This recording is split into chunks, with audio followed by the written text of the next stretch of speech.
La tour dans l'église ou l'interpénétration de l'espace et du corps. Traduction de l'article de Karl Lietzenburger, publié dans la revue d'art spécialisée allemande Bauwelt, au numéro 35, en septembre 1969.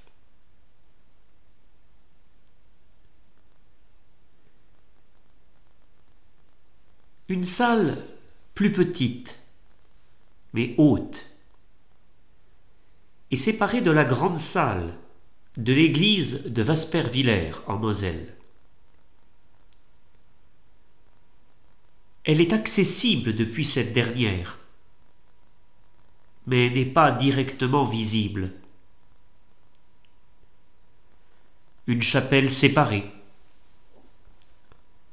Le corps du bâtiment qui l'entoure est en relation avec l'espace intérieur de l'église. Que cette tour se trouve à l'extérieur du mur, qui s'efface devant elle et s'enroule vers l'intérieur, qu'elle soit percée et qu'elle laisse le regard se poser sur elle, qu'elle le traverse, qu'elle soit entièrement dans l'espace, un morceau de l'enceinte est devenu un corps de construction fermant l'espace, la pièce maîtresse de l'ensemble. C'est la pénétration de la plénitude de la matière dans l'espace vide, et en même temps l'ouverture de l'espace. L'espace de la masse introduite est ainsi interpénétré. L'espace et le corps s'interpénètrent. Cette chapelle ainsi reliée à la pièce principale est consacrée à la mémoire des martyrs de notre temps.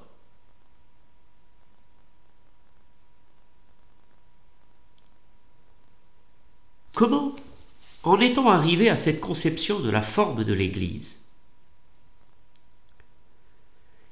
L'église paroissiale de Wasperviller, une petite construction rectangulaire à longs pans, devait être agrandie. Le processus de développement à l'origine de cette tâche s'est étendu sur plusieurs années et a abouti à la conception qui a servi de base à la réalisation en 1967. Les questions relatives à l'organisation du culte se sont heurtées à un problème architectural qui se posait de plus en plus et qui s'avérait finalement incontournable.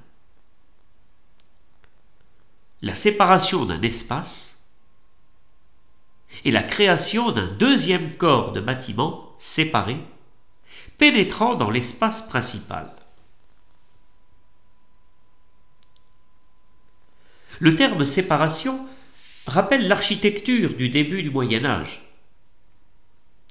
la basilique croisée du début de l'époque romane. La croisée des transepts, espace d'interpénétration marqué par des piliers et des arcs, a été séparée du transept et des bras de la croix.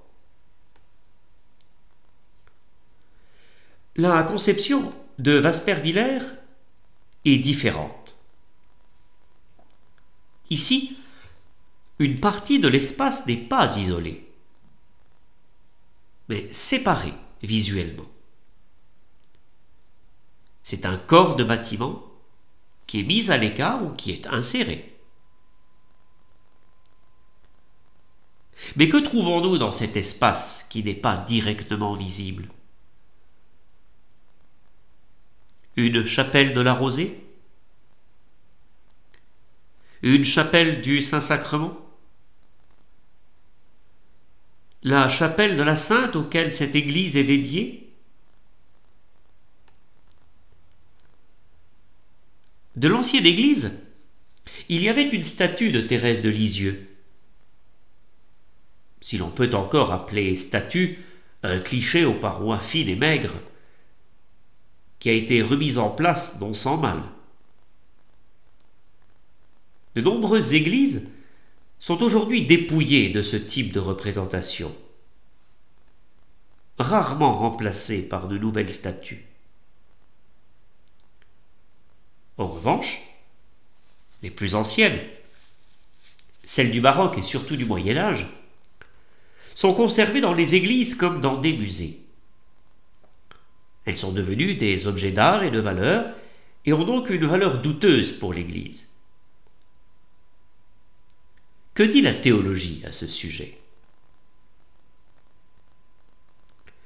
Nous ne savons pas encore aujourd'hui si et comment il sera à nouveau possible à l'avenir d'intégrer à la célébration de la messe le cœur des saints et le cœur des anges dans une représentation symbolique valable pour le culte. Mais il devrait aussi y avoir de la place pour cela dans les nouvelles églises, à l'autel ou près de l'autel, même si nous devons pour l'instant nous en tenir aux seuls signes cultuels. Où trouverait-on autrement, dans l'expérience de l'Église, un moyen de représenter la vérité selon laquelle l'Église exaltée et l'Église encore en pèlerinage sont liées, conformément à l'instruction de l'Apocalypse? Attendez encore un peu, jusqu'à ce que le nombre de vos frères soit complet. Extrait du manuel pour la construction des églises. Mais cette phrase de l'Apocalypse de Jean est reproduite ici de manière incomplète dans ses fondements théologiques de l'architecture ecclésiastique catholique. Seul le passage, dans son ensemble, permet de comprendre la nature réelle du lien entre l'Église élevée et l'Église encore en pèlerinage. Et lorsqu'il, l'agneau, ouvrit le 5e sceau, je vis sous l'autel les mers et les flots, et de ceux qui avaient été égorgés à cause de la parole de Dieu et du témoignage qu'ils avaient rendu.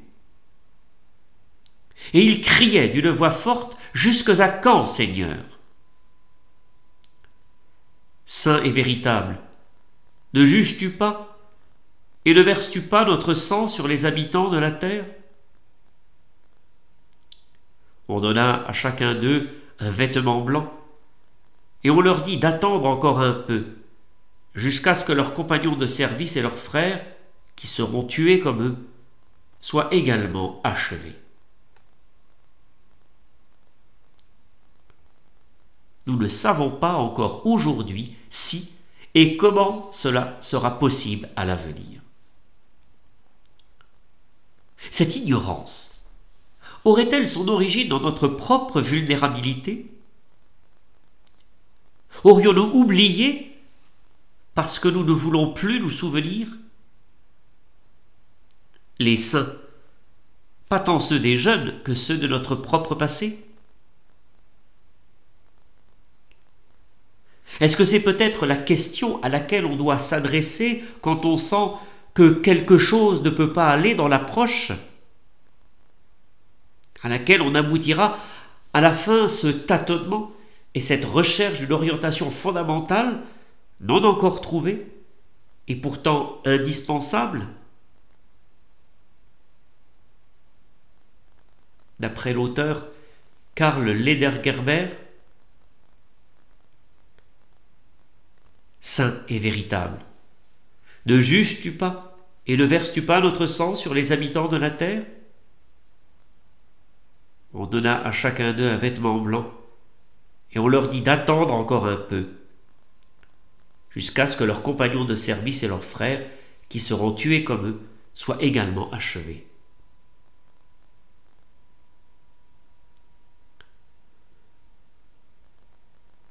Bénédictin Maria Knepper, prêtre devant les tribunaux hitlériens, dit ceci: « Quand nous pensons aux soins avec lesquels les dossiers des martyrs de la foi ont été rassemblés, et à l'occasion solennelle de la lecture de leur histoire comme exemple pour la communauté, nous sommes touchés par le fait que nous n'ayons pas encore de martyrologie complète des prêtres tués entre 1933 et 1945. Nous respectons également les milliers d'autres condamnés à mort innocents qui n'appartenaient pas au clergé et qui ont subi d'indicibles tortures. En accueillant avec émotion la mort de ces témoins du Christ, on ne peut que se poser la question avec horreur: comment cela a-t-il été possible? N'y a-t-il pas là une réponse à la question de cette figure? Quelles sont les représentations et les notions que nous avons trouvées en observant le parcours? Séparation, élimination, pas directement visible et accessible, mais pas fermé, soustrait, retiré, et pourtant communiquant. Alors qu'est-ce que c'est? Est-ce une forme architecturale qui représente ce qui est souterrain, ce qui est oublié? Est-ce une forme par laquelle l'invisible du visible apparaît, selon le terme employé par Wilhelm Kutemeyer dans son livre La maladie de l'Europe? Connaissons-nous dans l'histoire de l'architecture des conceptions qui s'y apparentent? Un espace plus petit, séparé, sombre, dont l'enceinte s'est développée à partir de la paroi d'un espace plus grand, pour devenir une figure dominante? À Ronchamp, Eberhard Schulz voit une catacombe qui possède cependant ici une robe extérieure et un visage ouvert. Et dans l'église de l'ancien camp de concentration de Dachau, une 3695e colline qui s'élève comme une structure d'un autre monde. La catacombe se présente en surface, c'est-à-dire par une structure qui émerge du sous-sol et qui, poussée vers le haut, est la nouvelle forme de construction. C'est la différence avec l'ancienne catacombe cachée dans la terre. Mais il en va encore autrement lorsque cela se produit à l'intérieur. Lorsque cette construction naît à l'intérieur d'une autre, ou qu'elle en émerge, ou encore qu'elle pénètre dans une autre depuis l'extérieur.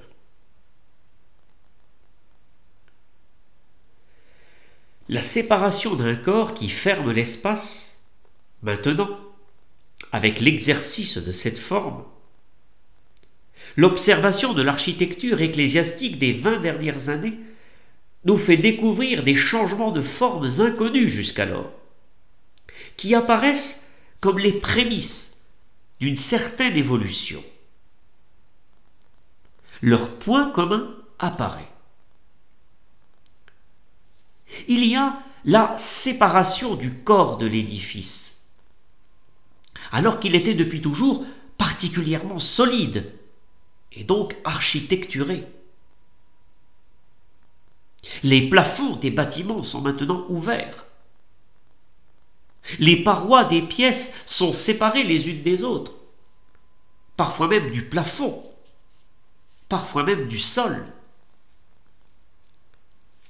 La paroi extérieure, convexe, enfoncée, pliée ou ondulée dans l'espace intérieur, est particulièrement étrange.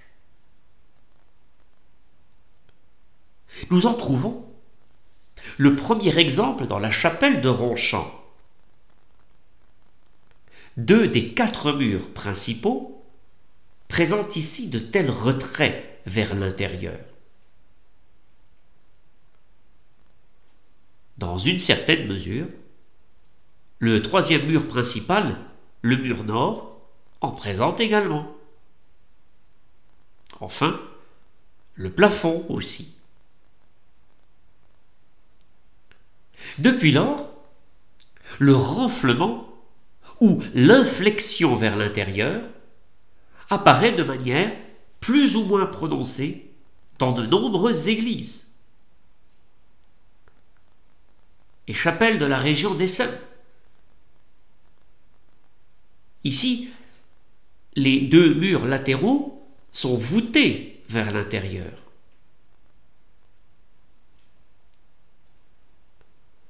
Knedenkirche à Essen, de 1959. Un rectangle un peu plus rétréci. Johanneskirche à Schwenningen, de 1960. Les 4 côtés d'un carré sont ondulés vers l'intérieur.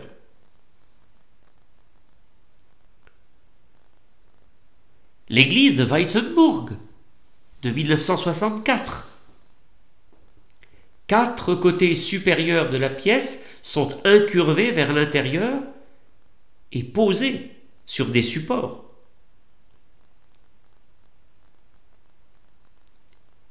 L'église Sainte-Marie de Ditzingen-Württemberg, de 1965. Les parois principales sont pliées vers l'intérieur. L'église de Mannheim-Vogelstang, projet de 1965. Forme circulaire, irrégulière, dont la paroi est légèrement enfoncée à plusieurs endroits, convexe à l'intérieur.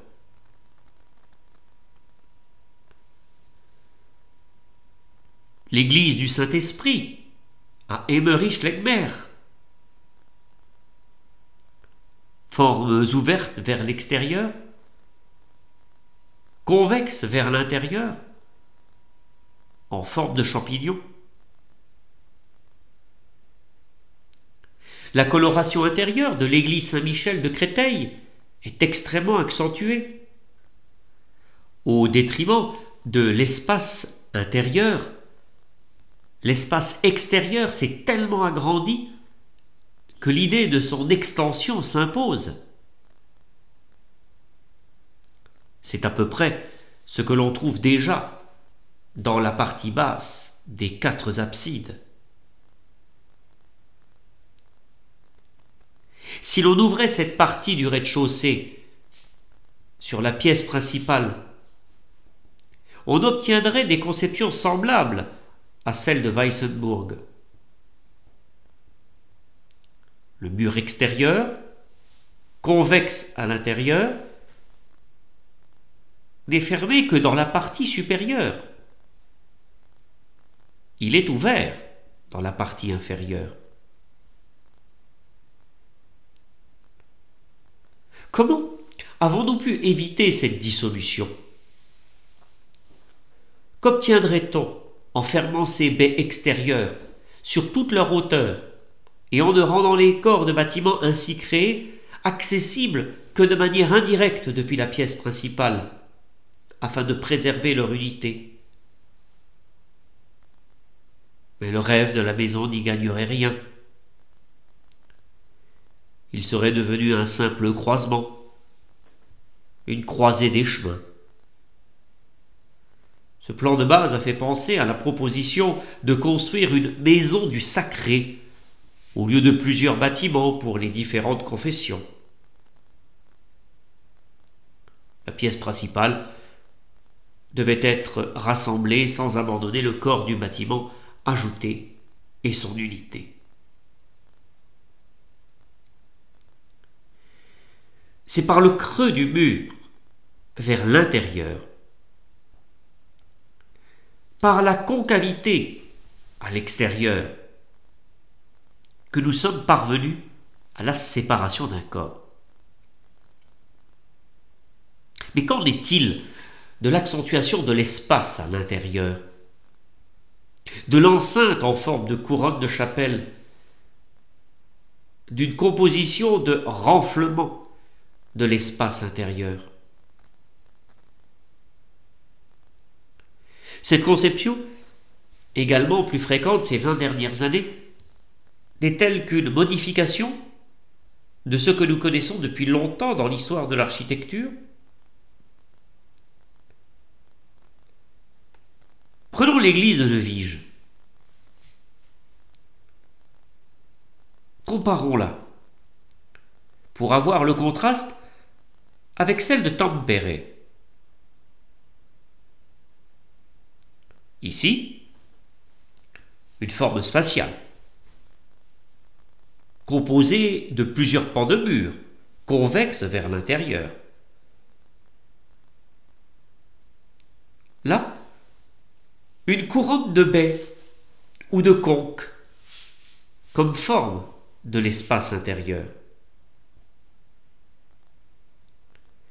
L'équilibre est assuré par une paroi convexe et concave, dans le même moule, présentant le même relief à l'intérieur et à l'extérieur.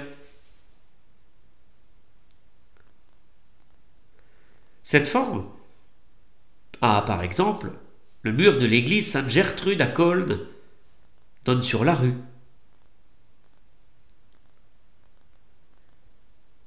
Cette compensation ne peut pas être l'objectif, car il ne se passe ici que quelque chose à la surface. Nous avons certes dépassé la paroi plate et sans vie et atteint une rythmisation de l'enceinte, un continuum spatial fluide, comme dirait Walter Gropius. Et maintenant, il semble que la tâche soit de dépasser non seulement la conception spatiale du repos immobile, mais aussi celle du mouvement immobile, même rythmé, et de créer une nouvelle densification et un nouveau rassemblement. Considérons encore une fois l'église de Neuvige. Cette forme spatiale n'est pas seulement une série de baies.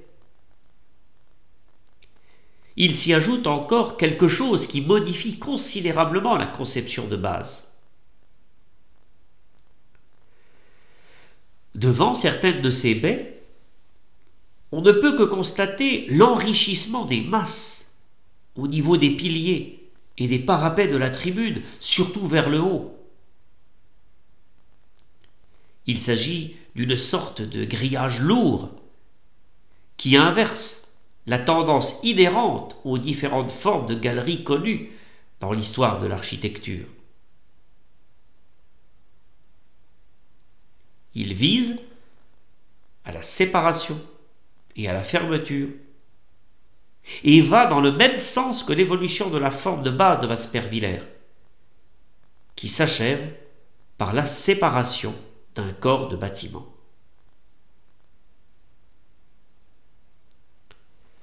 L'approche de la fermeture, d'une autre manière, n'existe-t-elle pas déjà à Ronchamp? L'enroulement de la paroi extérieure a donné naissance à 3 chapelles. Elles sont plus ou moins ouvertes sur l'espace principal. Et c'est justement cette cohérence spatiale qu'exprime la forme des 3 tours si caractéristique de cette église.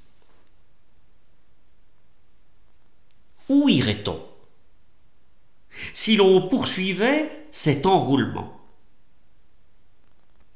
si l'on achevait le mouvement entamé? Dans l'église de l'ancien camp de concentration de Dachau, le mur enroulé se termine par un mouvement inverse. À Ronchamp, la fermeture se fait vers l'intérieur. Ici, vers l'extérieur. Le résultat est le même. Cette étape, une masse volumineuse au centre de l'ensemble, est atteinte dans l'église de l'hôpital universitaire de Mannheim. Mais pour achever et séparer le corps de l'édifice, il faut la destination adéquate de cet espace, qui est dans un nouveau sens un espace central, une destination, qui en fait le centre de l'ouvrage.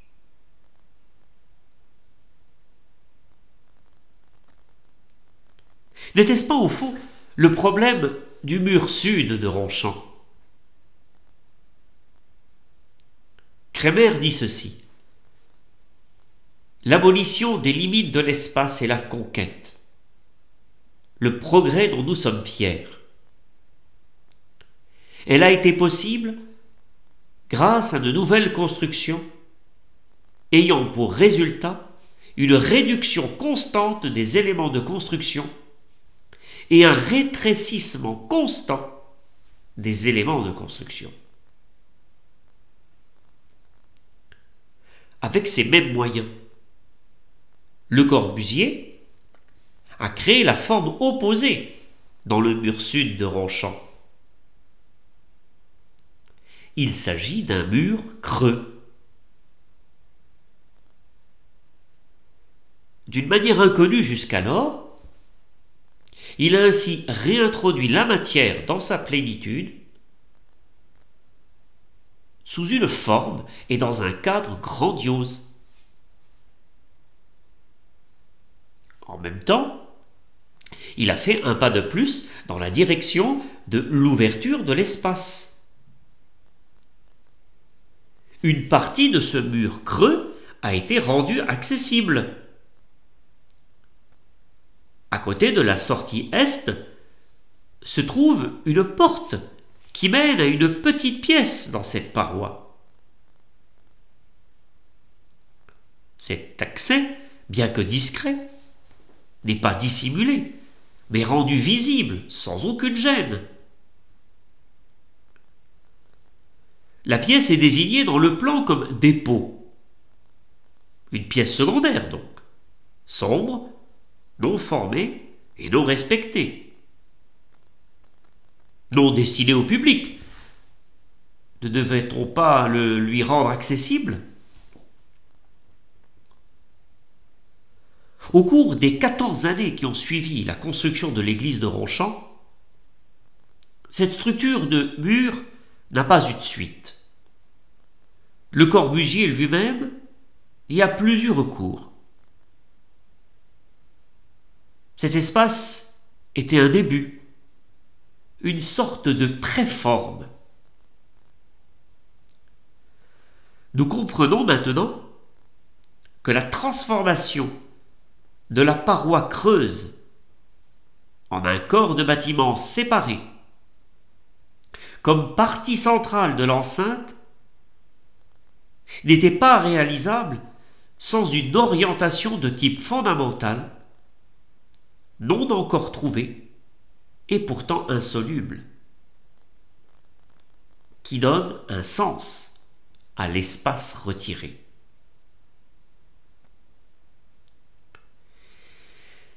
Si l'on essaie de saisir l'essentiel, la structure de base de la conception de Wasperwiller,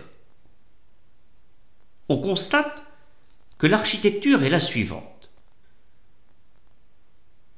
Le germe de l'ensemble est une structure qui, en tant que parcours courbe, réalise l'union du convexe et du concave dans sa forme la plus simple. Ces dimensions sont déterminées à l'horizontale par la forme de l'homme. Cette structure pénètre en tant que corps dans un espace. À l'étage supérieur, l'inverse est vrai. L'espace pénètre dans le corps. Il en résulte une niche d'appui. Cet espace a la taille d'une pièce d'habitation. Sa hauteur va au-delà. Une pièce haute dans un corps de bâtiment en forme de tour. Celui-ci pénètre à son tour dans la pièce principale, la pièce de la masse. La structure est donc composée de 3 pièces d'un certain ordre de grandeur. Ce sont les dimensions: l'homme, la communauté et la commune. L'espace de la communauté, de la communion des saints, est le noyau visible de l'ensemble. Une multitude de possibilités architecturales s'offrent à nous. Et si nous intégrions cette tour de la chapelle dans les espaces déjà existants des églises, en particulier dans ceux dont le vide l'appelle justement?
Latine.